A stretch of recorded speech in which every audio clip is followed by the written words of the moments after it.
কার পরিবর্তন কখন হবে, কার কথাই বদলাবে, কখন বদলাবে কেউ জানে না। জানে কে? ফুজাইল ইবনে ইয়াজ বড় ডাকাত সর্দার ছিলেন। তো গভীর রাতে উনি ডাকাতি করতে গেছেন।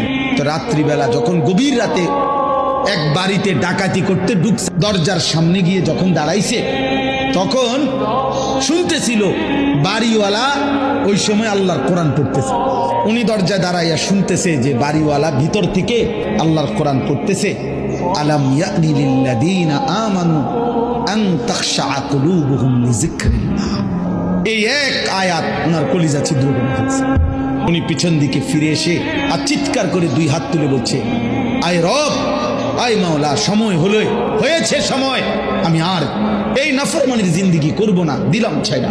তখন তিনি ওই সময় রাত্রে তো আল্লাহর কাছে এক ফোঁটা চোখের পানি ফেলতে ওনার মন চাইছে, তওবা করবে, মাফ চাইবে, আজকে গুনাহ ছেড়ে দিবে। তখন উনি তওবা করে সরাসরি হিজরত করে আল্লাহর ঘর মক্কায় চলে আসছে, আর বাকি হায়াত কাবার পাশেই উনি জীবন কাটাইছে। এরপরে উনি হইছেন সাইয়্যিদুল আউলিয়া, আউলিয়াদের সর্দার। তাইলে বললাম আর কি, যে কোনো কথা, কোনো এক আচরণ, কোনো এক শব্দ অনেক সময় চেঞ্জ করে ফেলে, জীবন তুলপার করে ফেলে, জীবন পরিবর্তন করে